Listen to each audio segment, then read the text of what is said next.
অংশ বিশেষ ইস্তানফারা আবু জাহলিন আন-নাস ফাকালা আদরিকু আইরাকুম। লম্বা হাদিস, এই হাদিসের শেষের দিকে আছে।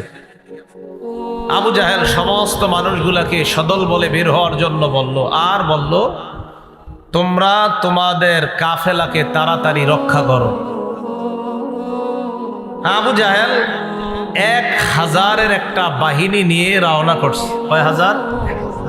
1000। নবীজি কয়জন নিয়ে বের হইছে? আবু জাহেল বের হওয়ার পর জুহফা নামক স্থানে আসছে। জুহফা নবীজি কাফেলা নিয়ে বের হয়ে জাফিরান নামক স্থানে অবস্থান করতেছে। মনে রাখবেন, আবু জাহেল বের হইয়া জুহফা নামক স্থানে আসছে। নবীজি বের হইয়া যেখানে অবস্থান করতেছে এটার নাম জাফিরান, এই এলাকায় অবস্থান করতেছে।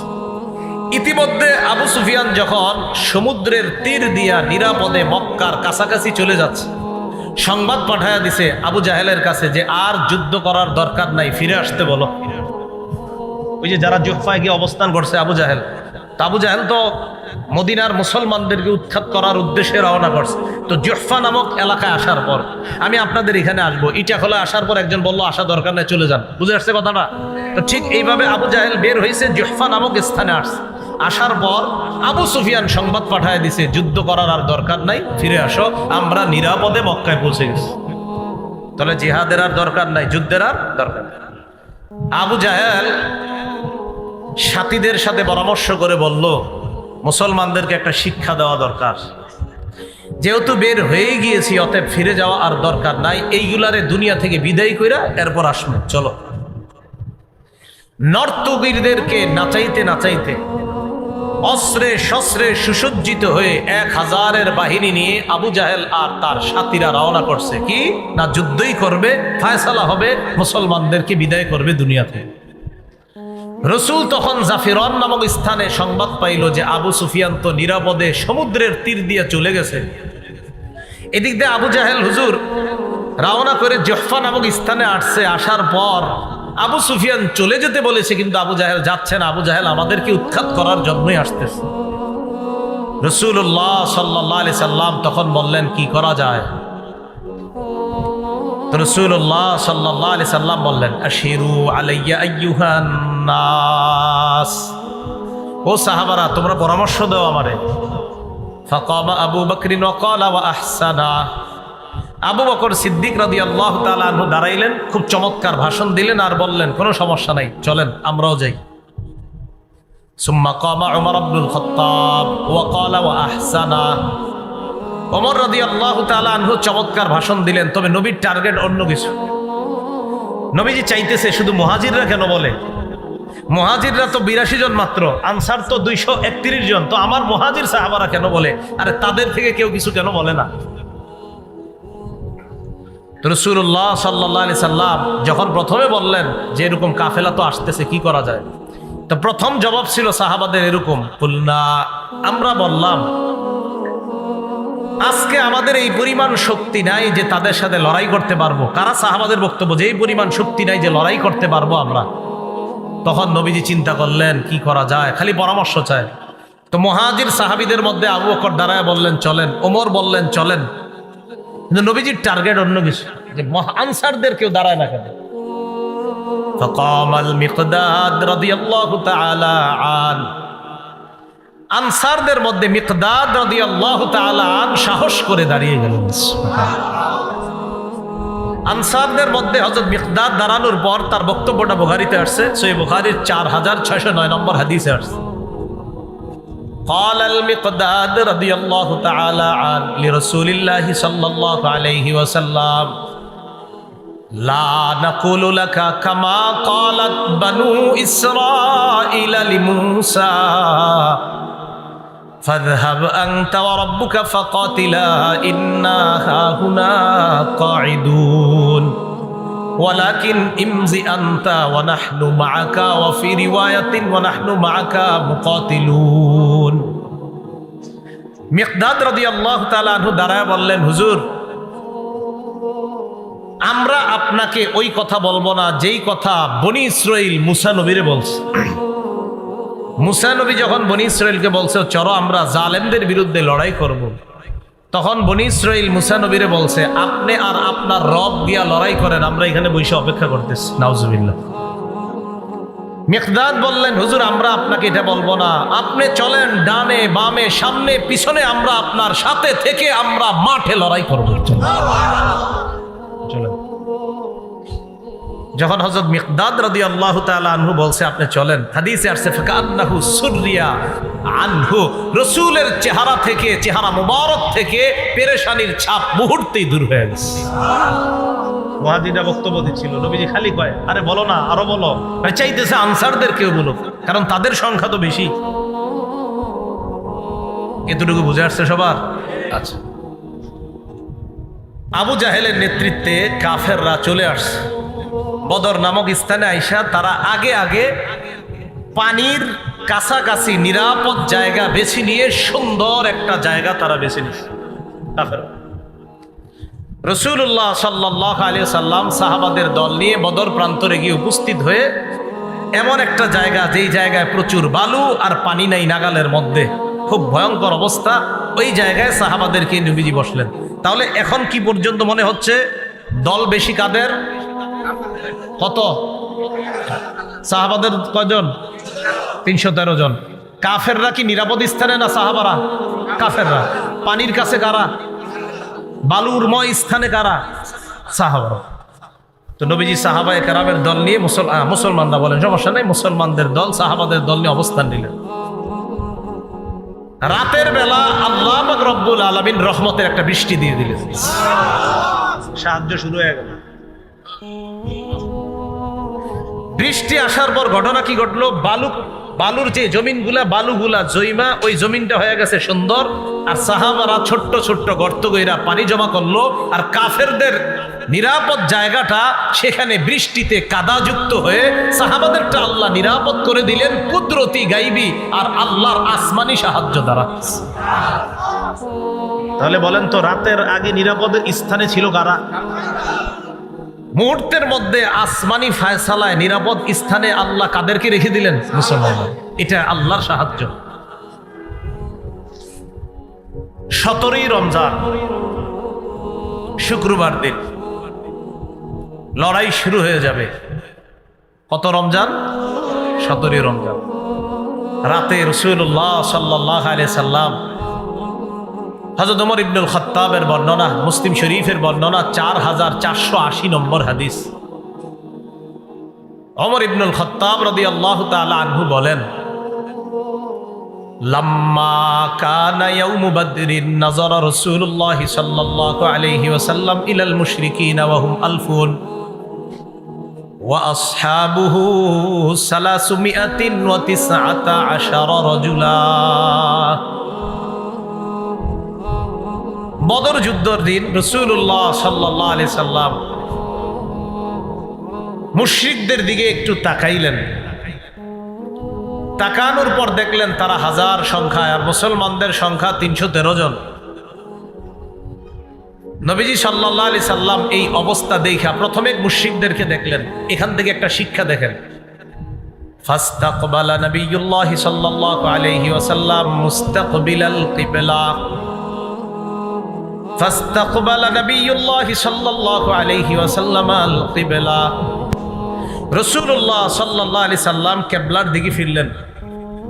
বিপদ দেখবেন আগে, দেখার পর এবার রাসূল কি করলেন? কিবলার দিকে ফিরলেন। ফেরার পর ফামাদ্দা ইয়াদাই, হাত উঠাইলেন, কিবলা হাত উঠাইলেন।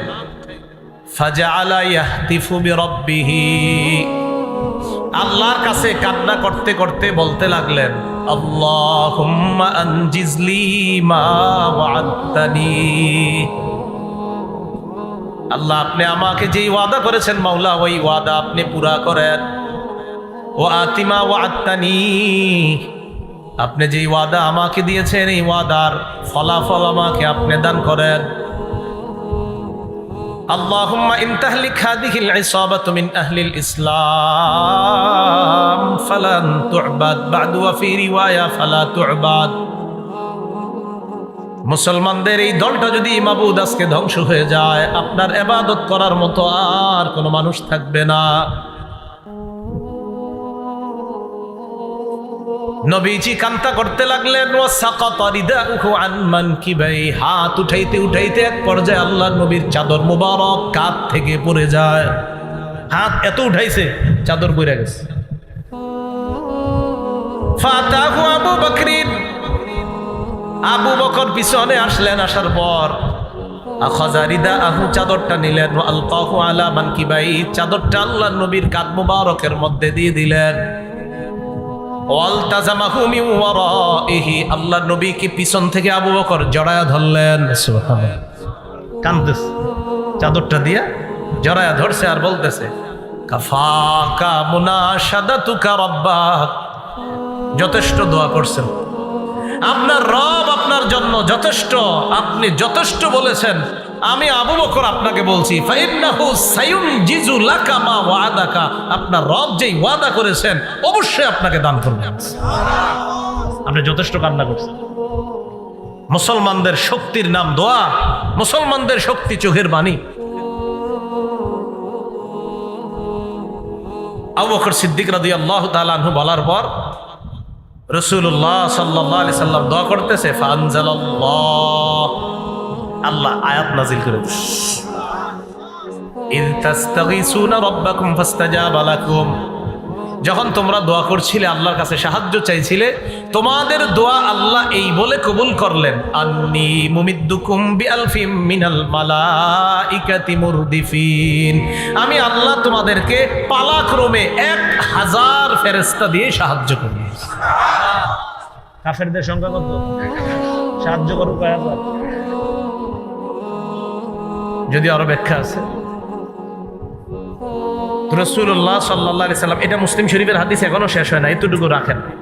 4480 নম্বর হাদিস শোনাচ্ছি, মোট হাদিস সংখ্যা হবে 7553টা, তাকরার সহ হাদিস। নবীজি সাল্লাল্লাহু আলাইহি সাল্লাম রাতে ঘুমাইছে, রাতে একটু ঘুমাইছে। ইবনে হিশামের মধ্যে আসছে, সিরাত ইবনে হিশামের মধ্যে আসছে, ইবনে ইসহাক রাহমাতুল্লাহি আলাইহির বরাতে সহিহ সনদে, ফানামা রাসূলুল্লাহ সাল্লাল্লাহু আলাইহি ওয়াসাল্লাম ওয়াস্তাইকাযা, নবীজি ঘুমাইছে, ঘুম থেকে জাগ্রত হইছে, হওয়ার পর আবু বকর সিদ্দিক রাদিয়াল্লাহু তাআলা আনহুকে ডাক দিয়ে বললেন, আবশির ইয়া আবা বকরিন, আবু বকর সুসংবাদ গ্রহণ করো, আতাকা নাসরুল্লাহ, আল্লাহর যে সাহায্য আসার কথা, আবু বকর আমি ঘুমে দেখলাম সাহায্য এসে গেছে। এখন কিন্তু শুরু হয় না, কিন্তু সাহায্য এসে গেছে। রাসূলুল্লাহ সাল্লাল্লাহু আলাইহি সাল্লাম দোয়া করলেন, আর আল্লাহ বললেন 1000 ফেরেশতা দিয়ে সাহায্য করব। হাদিসে আসছে, ফাআমাদ্দাহুল্লাহু বিল মালাইকা, বাস্তবে বদরের যুদ্ধে আল্লাহ অসংখ্য অগণিত ফেরেশতা দিয়ে সাহায্য করছেন। সাহায্যের একটু বর্ণনা আমরা শুনি, মুসলিম শরীফেরই পরের অংশে আসছে। আব্দুল্লাহ ইবনে আব্বাস রাদিয়াল্লাহু তাআলা আনহুমার বর্ণনা, তিনি বলেন, বাইনামা রাজুলুম মিনাল মুসলিমিনা ইয়াশতাদ্দু ফি আথারি রাজুলিম মিনাল মুশরিকিনা, বদর যুদ্ধের দিন এক মুসলমান আরেক বেঈমানের পিছনে দৌড়াইতেছে, এক মুসলমান আরেক বেঈমানকে দৌড়াইতেছে, এইভাবে দৌড়াইতেছে।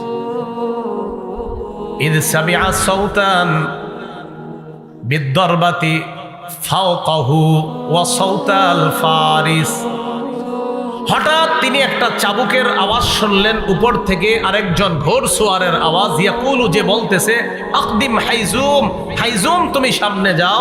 কেউ একজন উপর থেকে বলতেছে, হাইজুম তুমি সামনে যাও, আর আমি শুধু চাবুকের আওয়াজ শুনতেছি, কে মারতেছে কারে মারতেছে কিছুই দেখতেছি না। বলতেছে হাইজুম সামনে যাও। হাইজুম হলো ফেরেশতাদের বাহনের নাম। বলেন হাইজুম কার নাম? বাহনের নাম হাইজুম। হাইজুম আগাও আগাও। তো সাহাবী বলেন, আমি হাইজুমরেও দেখি না, চাবুকও দেখি না, খালি মাইরের আওয়াজ শুনি। ফানাযারা ইলা মুশরিকিন, হঠাৎ এক মুশরিকের দিকে তাকায় দেখে, খররা মুস্তালকিয়া, ওই মুশরিক জমিনের মধ্যে লুটায়া পড়ছে, কদ খুতিমা আনফুহু ওয়া শুক্কা ওয়াজহুহু, যার নাকের মধ্যে আর চেহারার মধ্যে দেখা মনে হচ্ছে বিদ্দরবা, কে জানি তারে চাবুক দিয়ে পিটাইছে। তো এতক্ষণ উনি চাবুকের আওয়াজ শুনলেন, ঘোড়সওয়ারের আওয়াজ শুনলেন, আর বলতেছে হাইজুম সামনে যাও। তিনি বলেন হঠাৎ আমি দেখি এক মুশরিক মাটিতে পড়ে আছে, তার নাকে, তার চেহারার মধ্যে চাবুকের মাইরের চিহ্ন। তখন আমি বুঝতে পারলাম এতক্ষণ যা শুনলাম এখন দেখি মুখে চিহ্ন দেখা যায়। এই ঘটনা জানানোর জন্য দৌড় দিছে নবীজির কাছে। বিসমিল্লাহ। আপনারা একটু মন দিয়ে শুনতে হবে, আমি একটু আস্তে আস্তে বলবো। আজকে আপনার ওই যে চতুর্থ ডোজ দিলাম, টিকা টিকা, এই জন্য মোটামুটি একটু অবস্থা ইয়াতে আছে। তো রাসূলুল্লাহ সাল্লাল্লাহু আলাইহি সাল্লামের কাছে বলার জন্য রওনা করছে। ফাহাদ্দাসা বিযালিকা রাসূলুল্লাহ সাল্লাল্লাহু আলাইহি ওয়াসাল্লাম। আনসারী সাহাবী রাসূলুল্লাহ সাল্লাল্লাহু আলাইহি ওয়াসাল্লামের কাছে গিয়েছে সংবাদটা জানানোর জন্য। নবীজির কাছে সংবাদ দেওয়ার পর আল্লাহ নবী জবাব দিলেন, সাদাকাতা যালিকা মিন মাদাদিস সামাইস সালিসা। তুমি যে কথাটা আমাকে বললা পরিপূর্ণ সত্য কথা, তুমি যা বললা এটা হলো তৃতীয় আসমানের ফেরেশতার সাহায্য, যেই ফেরেশতা দিয়ে আল্লাহ পাক রব্বুল আলামিন বদর প্রান্তরে অসংখ্য অগণিতকে আল্লাহ সাহায্য করেছেন। এটা আল্লাহর সাহায্য, তুমি সত্য কথা বলছো, এটা তৃতীয় আসমানের সাহায্য। আল্লাহ সাহায্য করেছেন ফেরেশতার মাধ্যমে। চাবুকের আওয়াজ এটাও সঠিক শুনছো, মাইরের আওয়াজ ওইটাও সঠিক ছিল, আর হাইজুমের কথা এটাও সঠিক, নাকে মুখে চিহ্ন এটাও সঠিক। বাকি সাহায্যটা ছিল আল্লাহর পক্ষ থেকে আসমানি সাহায্য। বলেন, মুসলমান দোয়া করবে কার কাছে? সাহায্য চাবে কার কাছে? মুসলমান বিশ্বাস রাখবে কার সাহায্যের উপর? তো রাসূলুল্লাহ সাল্লাল্লাহু আলাইহি সাল্লামের দোয়া থেকে আর বর্ণনা থেকে বুঝতে পারলাম বদর যুদ্ধে আল্লাহ সাহায্যের ওয়াদা করেছেন, এমন না, সাহায্যও করেছেন। সাহায্যের ওয়াদাও করেছেন, সাহায্যও করেছেন। 17ই রমজান শুক্রবার দিন বদর প্রান্তরে এক পাশে বেঈমানরা, আরেক পাশে মুসলমানরা। খুব মনোযোগ দিয়ে শোনেন। কাফেরদের পক্ষ থেকে 3 জন মাঠে আসছে। 3 জন। একজনের নাম উতবা, আরেকজনের নাম শায়বা, আরেকজনের নাম ওয়ালিদ। মনে থাকবে নি? আল্লাহ জানে। Utba, Shaiba. পতাকার কালার কি? মুসলমানদের। বহনকারীর নাম মুসা, বহনকারীর নাম। খ্রিস্টাব্দ মোতাবেক কয় তারিখে নবীজি বের হয়েছিলেন? 11ই মার্চ। আর কতই রমজান বের হয়েছিলেন? 12ই রমজান। আর যুদ্ধ সংগঠিত হবে কতই রমজান? 17। কাফেরদের মধ্যে 3 জন আসছে, উতবা, শাইবা, ওয়ালিদ। আসার পর দাঁড়ায় রয়েছে। আনসারদের মধ্য থেকে 3 সাহাবী মাঠে গেছে। সুবহানাল্লাহ। 3 জন যাওয়ার পর উতবা, ওই কাফেরদের মধ্যে যে 3 জনের একজন উতবা ডাক দিয়ে বলল, এই তোমরা কারা? আবার তোমরা তো আমাদের শত্রু না। তাদেরকে তো চিনে না। চিনে তো কাদেরকে? মুহাজিরদেরকে চিনবে, কারণ মুহাজিররাই তো তাদের এলাকার। তোমরা আবার কারা? তোমরা তো আমাদের শত্রু না, আর তোমরা নিচু জাত, নাউজুবিল্লাহ। এটা সেটা বইলা কয় তোমরা মাঠে কেন? যাও তোমরা ভাগো। আমরা যাদেরকে শত্রু মনে করি, প্লেয়ার মনে করি, তাদেরকে পাঠাও। এটা উতবার অহংকার সুলভ বক্তব্য। রাসূলুল্লাহ সাল্লাল্লাহু আলাইহি সাল্লামের নির্দেশে, খুব মন দিয়ে শুনবেন, মুসলমানদের মধ্যে, মুহাজিরদের মধ্যে 3 সাহাবা মাঠে আসলেন। সুবহানাল্লাহ।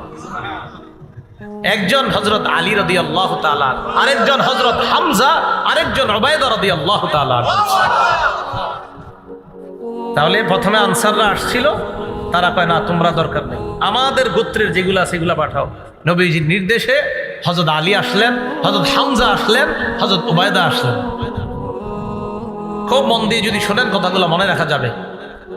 অপর পাশে কাফেরের একজনের নাম উতবা, এই পাশে এক সাহাবীর নাম উবাইদা। উবাইদা, উতবা, যদি এই 2 অক্ষর মনে রাখেন তো মনে রাখবে। উতবার সাথে লড়াই হয়েছে উবাইদার। হ্যাঁ, উতবার সাথে উবাইদার। উতবার সাথে কার? উবাইদার। এটা মনে রাখ, সহজে মনে রাখার জন্য। শাইবার সাথে লড়াই হয়েছে হযরত হামজার। আলী রাদিয়াল্লাহু তাআলা আনহুর সাথে লড়াই হয়েছে ওয়ালিদের। আল্লাহর কুদরতে, আল্লাহর মেহেরবানিতে 3 মুসলমানের কাছে 3 জন সশস্ত্র কাফের শোচনীয়ভাবে পরাজয় বরণ করছে। তবে উবাইদা যে উতবা, যে বারবার নামটা মনে করাইলাম, ওই উতবার সাথে যে উবাইদা, এই উবায়দা রাদিয়াল্লাহু তাআলা আনহু উতবাকে জাহান্নামে পাঠিয়েছে ঠিক, কিন্তু উবায়দা রাদিয়াল্লাহু তাআলা আন লড়াইয়ের এক পর্যায়ে পায়ে একটা আঘাত খেয়েছিলেন, পায়ে। ওই আঘাতে হযরত উবায়দা রাদিয়াল্লাহু তাআলা আনহু শাহাদাত বরণ করছেন। ওই আঘাতে আস্তে আস্তে তিনি শাহাদাত বরণ করছেন। কাফেররা চিন্তা করলো, সর্বনাশ, তিনজনের সশস্ত্র বাহিনী পাঠাইলাম, এই যদি হালাত হয়, এইভাবে আর একা একা যাইলে ঠিক হইব না, সবগুলো একসাথে নামি। তো 1000-এর 3 জন গেলে লইল কত? 997। সবগুলা একসাথে মাঠে আসছে। উপায় না দেখে সাহাবায়ে কেরামও মাঠে নামছে। হযরত সাদ রাদিয়াল্লাহু তাআলা আনহুর পরামর্শে রাসূলুল্লাহ সাল্লাল্লাহু আলাইহি সাল্লামের জন্য উঁচু টিলাতে একটা জায়গা বানানো হয়েছে। সেখান থেকে আল্লাহ রাসূল পুরো জিহাদের ময়দান পর্যবেক্ষণ করতেছিলেন। মুসলমানদের সাথে তুমুল লড়াই চলতেছে। লড়াই করতে করতে আল্লাহ পাক রব্বুল আলামিন আসমানি সাহায্যের মাধ্যমে মাত্র 14 জন সাহাবী শাহাদাত বরণ করেছেন। আল্লাহ পাক রব্বুল আলামিন বেঈমানদেরকে শোচনীয় পরাজয় বরণ করতে আল্লাহ বাধ্য করে দিলেন। কাফেরদের 70 জন মারা গেছে, 70 জন মুসলমানদের হাতে বন্দী হয়েছে। লড়াই যখন চলতেছে, খুব মন দিয়ে বোঝেন, তো মারা গেল একটা, পুরো জানলাম যে কাফেররা সব শোচনীয় পরাজয় বরণ করেছে, 70 জন নিহত হয়েছে, 70 জন বন্দী হয়েছে। মুসলমানদের মাত্র কয়জন? 14 জন শহীদ হয়েছে। কাফেররা সারেন্ডার করছে। কাফেরদের মধ্যে যে লিডার ছিল সেদিন আবু জাহেল, তার মরণটা কিভাবে হয়েছিল? ওখানে মরছে সে। সহিহ বুখারীর বর্ণনা 3141 নম্বর হাদিস, 3141 কত হয়? 3141, 3141 কত? 3141। এই হাদিসের মধ্যে আছে আব্দুর রহমান ইবনে আউফ রাদিয়াল্লাহু তাআলা আনহুর বর্ণনা। তিনি বলেন, বাইনামা আনা ওয়াকিফুন ইয়াউমা বাদরিন ফিস সাফ ফাইদা আনা বিগুলামাইন মিনাল আনসার হাদিসাতিন আসনাদুহুমা। বদর যুদ্ধের দিন আমি সারিতে দাঁড়িয়েছিলাম, দলে দাঁড়িয়েছিলাম, কাতারের মধ্যে দাঁড়িয়েছিলাম। ফানাযারতু আন ইয়ামিনি ওয়া আন শিমালি, ডানে তাকাইলাম, বামে তাকাইলাম। ফাইদা আনা বিগুলামাইনি মিনাল আনসার হাদিসাতিন আসনানুহুমা। আমি চিন্তা করলাম, দেখি আমি কার পাশে আছি বদরে, মানে আব্দুর রহমান ইবনে আউফ। তো ডানে তাকায়া বামে তাকায়া দেখি 2টা বাচ্চা, ওনার পাশে 2টা বাচ্চা। তুমি চিন্তা করলাম আমি বাচ্চাগুলোকে দাঁড়াই রয়েছি। তিনি নিজেই বলতেছেন, তামান্নাই তো আকুনা বাইনা আল্লাহ মিনহুমা, আমার আশা তাদের চাইতে আরেকটু বড় পর্যায়ের কারোর সাথে থাকবো। 2 বাচ্চা আমার 2 পাশে, সবে মাত্র বালেগের কাছাকাছি, এরকম 2 বাচ্চা। আমার দিকে সবাই তাকান। ফাগমাজা আহাদুহুমা ফাগমাজানি আহাদুহুমা, 2 জনের একজন আমার এমনি খোঁচা দিস, খোঁচা দিয়া কয়, চাচা হাল তারিফু আবা জাহলিন ইয়া আম, চাচা আবু জাহেলরে চিনেন? আস্তে আস্তে কইতাছে, পাশেরটা যাতে না শুনে। মানে বুঝতেছেন তো আপনারা, একটা ডানে একটা বামে, তো একটাই খোঁচা দিয়ে বলতেছে, চাচা আবু জাহেলরে চিনেন? আমি কি রে, আবার আবু জাহেলের নাম জিজ্ঞাসা করে কেন? তা আমি বললাম, মা হাজাতুকা ইলাইহি ইবনা আখি, ভাতিজা আবু জাহেলরে তোমার কি দরকার? বাচ্চা জবাব দেয়, উখবিরতু আন্নাহু ইয়াসুব্বু রাসূলুল্লাহি সাল্লাল্লাহু আলাইহি ওয়াসাল্লাম, আমার কাছে এই সংবাদ আসছে সে নাকি আমার নবীরে গালি দেয়। লাইন রাআইতুহু, আল্লাহর কসম আমি যদি তারে দেখতে পাই, লা ইউফারিকু সাওয়াদি সাওয়াদাহু হাত্তা ইয়ামুতাল আজালু মিন্না, আমি যদি তাকে দেখতে পাই হয়তো সে মারা যাবে, না হয় আমি মারা যাব, এর আগ পর্যন্ত তার দেহ আমার দেহ থেকে আলাদা হবে না। ওরে আমি ছাড়বো না। আপনি খালি বলেন আবু জাহেলটা কে? খোঁচা দিয়া বলতেছে। পাশে আরেকটা, সুম্মা গমাজানিল আখর, আরেকটাই খোঁচা দিয়ে কয়, মানে বুঝায়, চাচা আমি যেটা কইছি এটা যদি ও না জানে, আর ও বলতেছে আমি যেটা বলছি এটা যদি ও না জানে, মানে ভাবসাবটা এমন, একজন আরেকজনের জানা মানে বলে ওই নিজেই মারবে নবীর শত্রুরে। পাশেরটাও অনুরূপ কথা কইতেছে, চাচা আবু জাহেলরে চিনেন? তুমি কি করবা? ওরে পাইলে হয়তো ও আগে মারা যাবে, না হয় আমি, এর আগ পর্যন্ত আমার দেহ থেকে ওর দেহ আলাদা হবে না, ওর পিছু ছাড়বো না। আব্দুর রহমান ইবনে আউফ বলেন, আমি অবাক হয়ে গেলাম। ফালাম আনশাব আন নাযারতু ইলা আবি জাহলিন, হঠাৎ আমি আবু জাহেলকে দেখতেছি ইয়াজুলু ফিন নাস, সে ময়দানে মানুষের মাঝেই দেখতাম তাকে, সে ঘোরাঘুরি করতেছে। আমি বলে দিলাম, ওই যে আলা ইন্না হাদা সাহিবুকুম আল্লাযী সালতুমানি, তোমরা আমাকে যার ব্যাপারে জিজ্ঞাসা করলা ওই যে এটা। ফাবতাদারাহু বিসাইফাইহিমা ওয়া দারাবাহু হাত্তা কাতালা, বাস পাখির মতো দুইজনে আবু জাহেলের উপর তরবারি নিয়ে হামলা করছে, মারতে মারতে হাত্তা কাতালা, আবু জাহেলকে শেষ করে দিছে। আবু জাহেল মারা যাবে যাবে অবস্থা, যেই দুইজন মারছে খুব মনে রাখবেন এই দুইজনের নাম। বুখারীতে দুইটা বর্ণনা আসছে, এক বর্ণনা আসছে দুজনের নাম মুআজ। বলেন দুজনের নাম কি? হাদিসে আসছে কানা ইবনা আফরা ওয়া ইবনা আমর ইবনুল জামুহ। দুজনের নাম মুআজ, একজনের নাম মুআজ ইবনু আফরা, আরেকজনের নাম মুআজ ইবনু আমর আল জুমাহ। তাহলে একজনের নাম মুআজ, বাপের নাম আফরা, আরেকজনের নাম মুআজ, তার বাপের নাম আমর ইবনুল জামুহ। আরেকটা বর্ণনায় আসছে ইবনা আফরা, তারা দুইজনই এক বাপের ছেলে, দুইজনই এক বাপের সন্তান। হ্যাঁ, দুই ভাই, আপন দুই ভাই। তো যাই হোক, আমরা ওইদিকে ইয়া করে লাভ নাই, ইতিহাস যা আছে সেটা বুখারীতে দোনোটা বর্ণনায় আসছে। একটাতে আসছে একই বাবার দুই সন্তান, আরেক বর্ণনায় আসছে না, একজনের আব্বার নাম আফরা, আরেকজনের আব্বার নাম আমর ইবনুল জামুহ। তো মারার পর আবু জাহেল আপনার মুমূর্ষু অবস্থা, মারা যাবে যাবে মানে এখনো মরতেছে না। বুখারীর আরেকটা বর্ণনা শুনেন, 3962 নম্বর হাদিস। রাসূলুল্লাহ সাল্লাল্লাহু আলাইহি সাল্লাম বললেন, মাইয়ানজুরু মা সানা আবু জাহলিন, এই কেউ কেউ আসো আবু জাহেলের অবস্থা কি একটু দেখো তো, এখন তো হালাত খারাপ, আবু জাহেলের অবস্থাটা কি কেউ কি জানাতে পারবো আমারে? আব্দুল্লাহ ইবনে মাসউদ বলেন, ফানতালাকা ইবনে মাসউদ রাদিয়াল্লাহু তাআলা আন, আব্দুল্লাহ ইবনে মাসউদ বের হয়ে গেলেন, যাওয়ার পর দেখে আবু জাহেলের অবস্থা খারাপ। দরবাহু ইবনা আফরা, এই বর্ণনায় আছে আফরার দুই ছেলে তাকে হত্যা করছে। হাত্তা বারদা, মুমূর্ষু অবস্থায়। আমি তাকে গিয়ে বললাম, আনতা আবু জাহলিন, তুমি কি আবু জাহেল না? মরার সময় অহংকার কিমনে দেহেন দেখায়, মরার সময় কয় ওয়াহাল ফাওকা রাজুলিন কাতালতুমুহ, একটা মানুষই তো মারছো, এতে আর তোমরা এত কি বীরত্ব, মরার সময় করতেছ। এটা আরেকটা অনুবাদ হইতে পারে, একজন ব্যক্তি যারে তোমরা মারছো এর চাইতে কি বড় কোনো নেতা আছে বলো? একজন নেতারে মারছো, এটা তো তোমাদের গর্ব করা দরকার, মরার সময়ও এগুলা বলতে বলতে মরতেছ। একজন নেতারে মারছো, এতে আর কি, তোমরা একজন নেতারে মারছো, গর্ব করে বলতে পারবা আমাকে মারাটাও তোমাদের গর্ব, মানে মরণের সময়ও অহংকার করে করে বলতেছ। এই জন্য আল্লাহ পাক রব্বুল আলামিন বলেছেন, তারা যেমনি আসছে বদর প্রান্তরে কাফের, আল্লাহ বলেন ওয়ালা তাকুনু কাল্লাযীনা খারাজু মিন দিয়ারিহিম বাতারা ওয়া রিআআন নাস, তোমরা তাদের মতো বের হয়েও না যারা ঘর থেকে অহংকার প্রদর্শন করা অবস্থায় বের হয়েছে, আর মানুষকে দেখানোর জন্য আমাদের শক্তি কেমন দেখো, আমরা 1000 সশস্ত্র, আমাদের অস্ত্রের অভাব নাই, আমাদের বাহনের অভাব নাই, দেখাইতে দেখাইতে বের হয়েছে। আল্লাহ বলে না, তাদের মতো বের হবা না।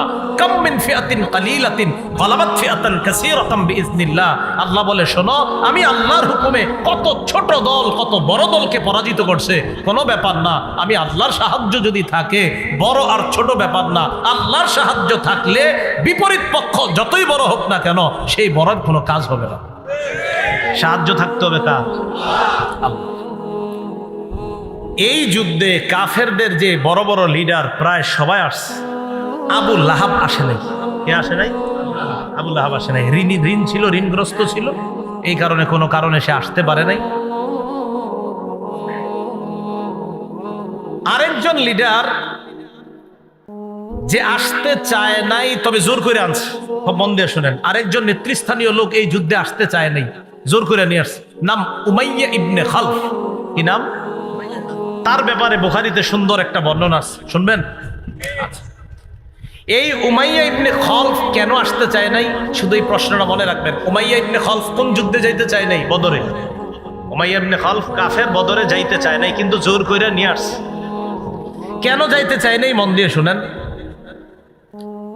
সহিহ বুখারীর বর্ণনা 3950 নম্বর হাদিস।